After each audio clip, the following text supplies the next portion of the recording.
and welcome to episode 47 of the Breaking Yarn podcast. My name is Michaeli. I'm from Albuquerque, New Mexico, and this is my podcast where I talk about my knitting, my crocheting, and my yarn dyeing.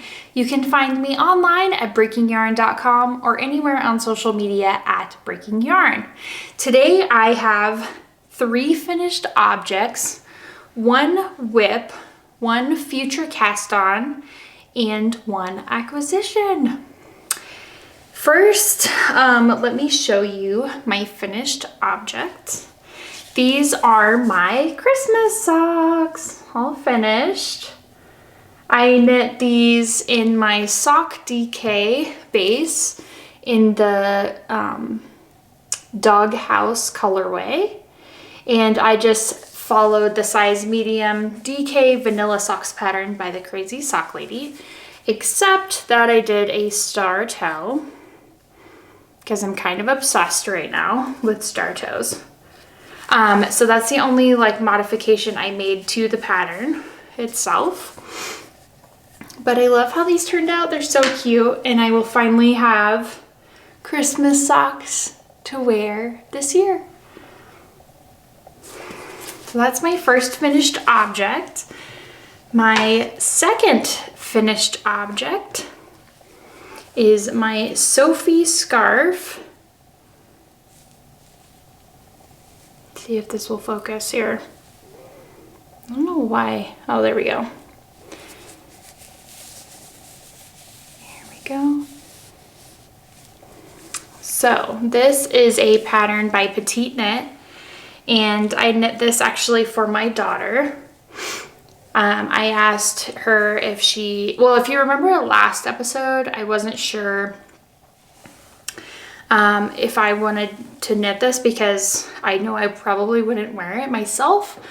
And so Christy from Leap of Faith Yarns, she's the one having the cowl right now, which I'll talk about.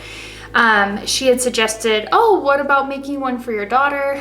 And I was like, oh, that's a good idea. And so I asked her, hey, would you want a scarf like this? And she was enthusiastic about it and said yes. And so then I said, what color would you like? And she said red. So I have a solution for that. This is my Swish DK base in the colorway Bleeding Out, and it's actually really cute. So I did the small size, and I did that because she doesn't need it to wrap around her neck 5 million times. And it went really quick, although the difference in the small and medium size or large size, or the only other size, is only like 7 stitches, 5 stitches, something like that. It's nothing that much bigger, but that's kind of how you would wear it. So it's super cute, actually. Like, maybe I would wear this, I don't know. It's not really my style, but my daughter loves it. So I'm happy about that. But it was a fun, quick knit. You start at one end and then increase, increase, increase, and then you decrease, decrease, decrease. So it was a fun, quick knit. I finished it in just like 2 days, so it wasn't too bad. And I made this for the Leap of Faith Yarns Sophie Scarf knit along that is being run by Christy of Leap of Faith Yarns. It goes until the end of this month. You just needed to knit a Sophie Scarf.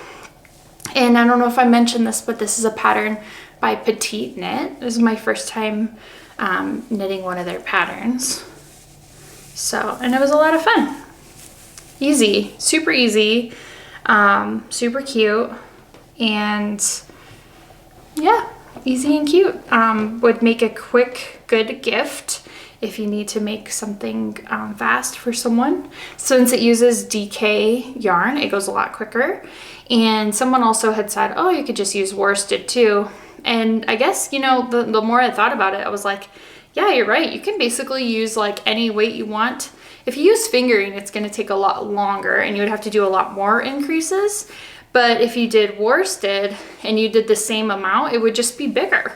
Like maybe a little wider and a little bit longer. So that's actually not a bad idea. yeah, so I just had a huge blowout sale for all of my ready to ship worsted weight yarn. As you can tell, this probably looks a little different because I moved all my sock DK yarn over there. And now I have a nice little space here that I got to figure out what to do with. But yeah, so I sold out of all of my ready to ship Swiss worsted base. And I did that because people don't typically order worsted weight, it seems. And I just didn't want to have it taking up inventory space or sitting around for too long. So I decided to just sell it all off at a steal. I made $0, but that's okay. I wanted to get rid of it and just clear up some space. So from now on, if anyone wants worsted weight yarn, I am just gonna dye it to order. I'll just have some bare on hand all the time, and then just dye it when it gets ordered, because I just don't want to have too much sitting around. And if it's something that people aren't gonna want or order, like I don't want to have it taking up valuable space. So that's that. Okay, so my third and final finished object for this episode are my perfect no-show socks. This is a pattern by Christina Lively. It's called The Perfect No-Show Socks. And I knit these out of my Saul Goodman colorway. I had leftovers, and I actually still have a decent amount too. I used my leftovers from my Saul Goodman pattern socks, and they're so cute. I tried them on this morning, and they are perfect in my Vans. You like literally cannot see them, which is perfect. And they didn't slip off my heel either. I need to go for like a walk in them to see like how they do long term.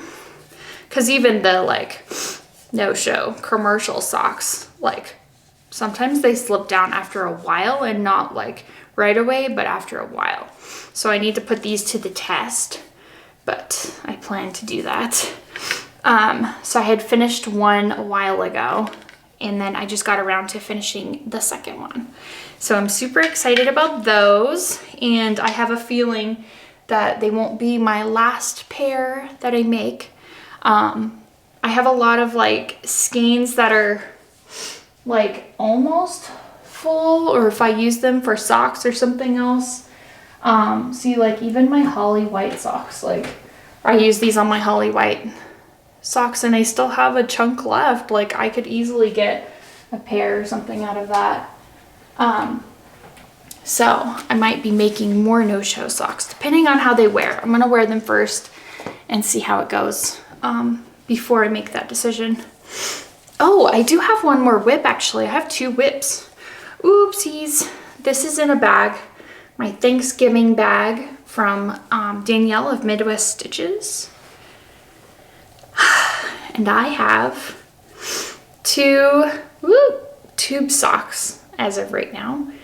These are my Steelers Fade socks, my football socks from Anna of Zebra Yarns. And I just made, I made them toe up. I know, who am I? Toe up all the way to the top. They're actually pretty matchy, which is cool.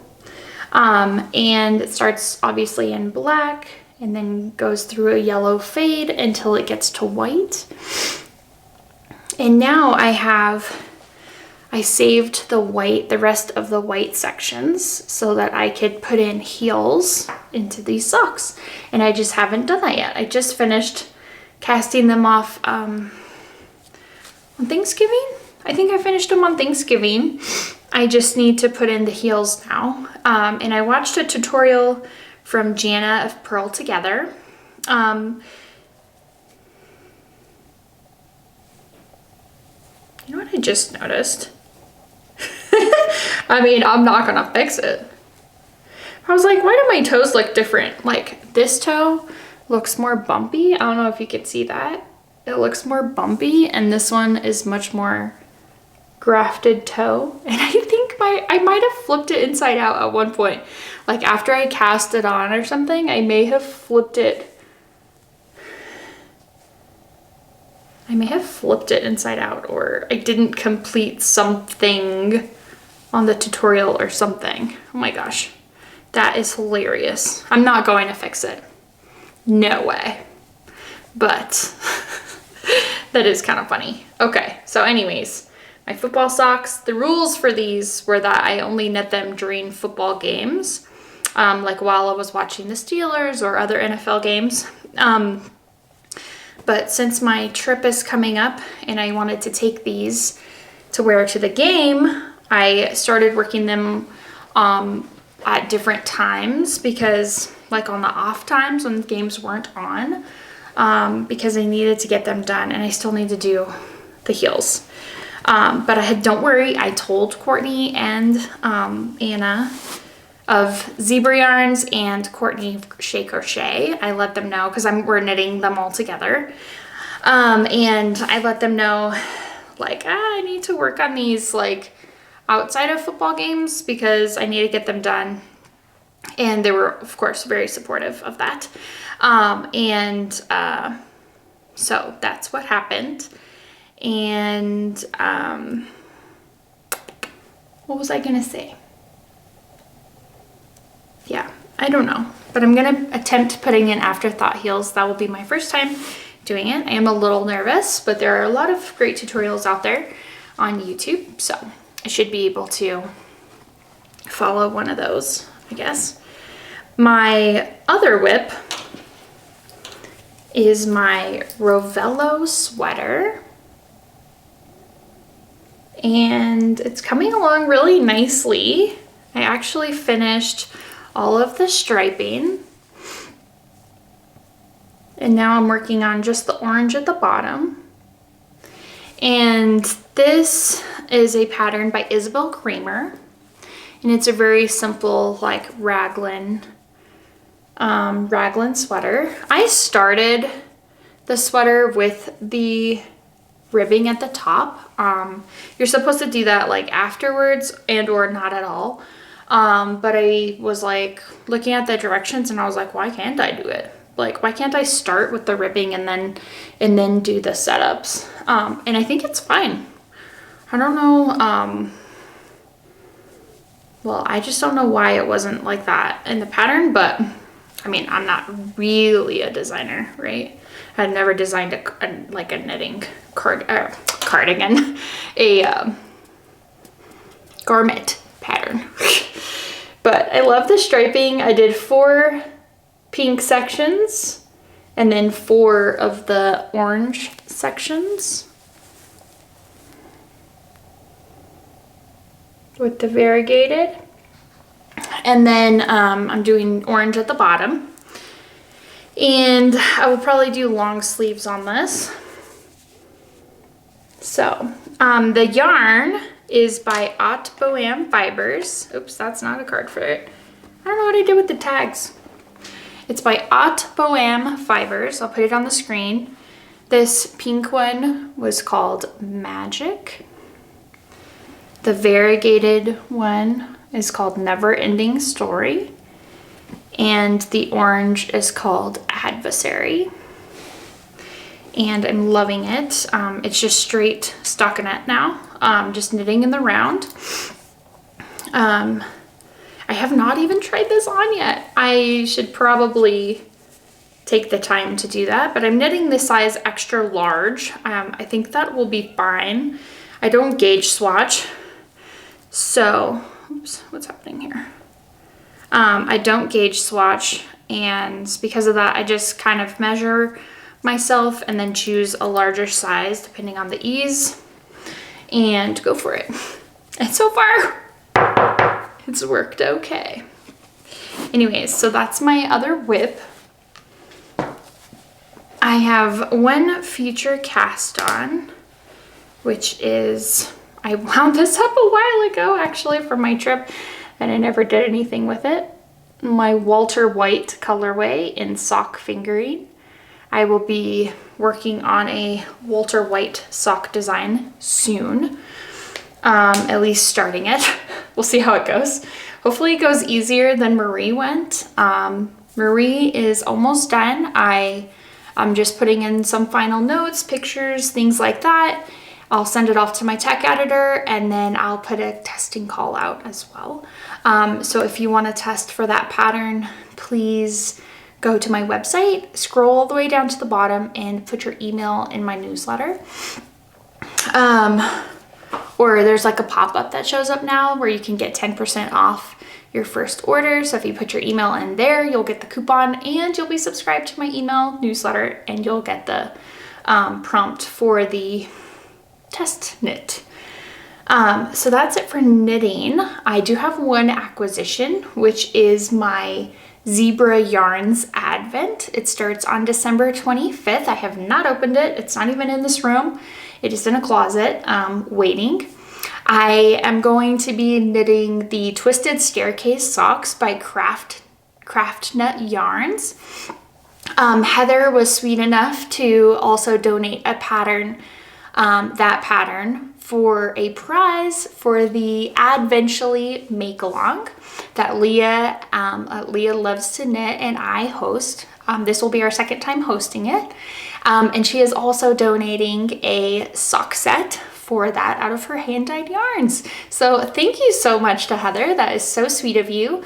I am still looking for more prizes. So if you're a maker, or you know somebody who is a maker and likes to donate prizes to CALs, please tag them, email me. I'm at breakingyarn@gmail.com. And I would love to be able to feature them on my podcast and on my Instagram for the MAL. So it will start January 1st and it'll run through March 31st. And you'll use the hashtag AdventuallyMal 2023 to be entered for prizes. Then those are FOs and half finished objects or whips, however it ends up being, as long as it's an Advent project. And it can be an Advent project from years ago. You know, that scrappy blanket you started in 2017 and haven't finished. I don't actually have one of those, but I'm just saying, I know that happens a lot where you start a Advent project, and it takes a lot of years. So if you finish it or you post about it with that hashtag this year, you'll be entered for prizes. I know the Zebra Yarns Advent ends on, I think, January 5th. And so anyone who's participating in that can also enter to win the Adventually Mal, even if you finish on time, which is great. And I made this last year during our Adventually Mal for 2022. This is the Sea Glass Tee. It's a pattern by Woolen Pine Designs. And I used my 12-day Fuzzy Whatnots Advent that I got last year. And I just held the main color. It's one by one color work. So I held it with a mini. And the way I did this was I did them in order that I opened them. So they go from lighter to darker. And I did it where I knit the two colors, and then I faded the two minis, and then I knit the two colors, and then I faded two minis, and then I knit the colors, faded two minis, just so that I could make sure that I had enough yarn, because it was only a 12-day Advent, and I only had one main skein from the 13th day. I wanted to make sure I had enough yarn for that. And I also went and finished the sleeves, like the edging on the sleeves, before I finished the body, because I figured if I ran out of the main skein at the bottom, I could like adjust it, but it would look more funny if it was up here adjusted. Which actually, I don't know, it could have been the orange and I think it would have been fine. But it was kind of fun, like designing this sweater as I went and as I did it. And I think it turned out super cute. I love it. This year, I'm debating on Advent projects. But I saw recently, I don't know how I missed this. I never saw it from Steven himself. I saw it from my friend Claire, who was knitting it. It's called the Garter Marler cardigan. And for those of you who don't know, my last name is Marler. And I was like, oh, what? Like, what? This seems like perfect for me. Like, I have to knit this now, right? And so I've been thinking about it since I got all fingering weight advents, and it's a one where you marler. It's one where you marl the colors together by holding them double. I was thinking I could use my advents for that cardigan. So I'm still thinking about it. I got the wheels turning. I think I might do like the same main color just so it's like more of a cohesive look and not so scrappy looking. But we'll see. I just think that's so perfect, and we'll have to see how that works up. Yeah, so I think that's basically it. I have a couple of advents. So next week, advents start on the 1st, and I have 2 that are starting on the 1st, the C2C to 2023 and the Leap of Faith Yarns advent that I got as well. So I will be filming daily vlogs of me opening the yarn, and then maybe if I start that project for the Garter Marler cardigan, I will show some knitting and things along those lines as well. Not so everyday vloggy, but like just kind of project vloggy, if that makes sense, for the advent. So that's kind of my plan. I hope that works out. If there's anything specific you are hoping to see in the advent vlogs, please let me know. You can leave comments down below and I will make sure to include some of that stuff. I think that's basically it. Thank you so much for joining me today. I hope you have a wonderful, most blessed week, and we'll see you next time. Bye.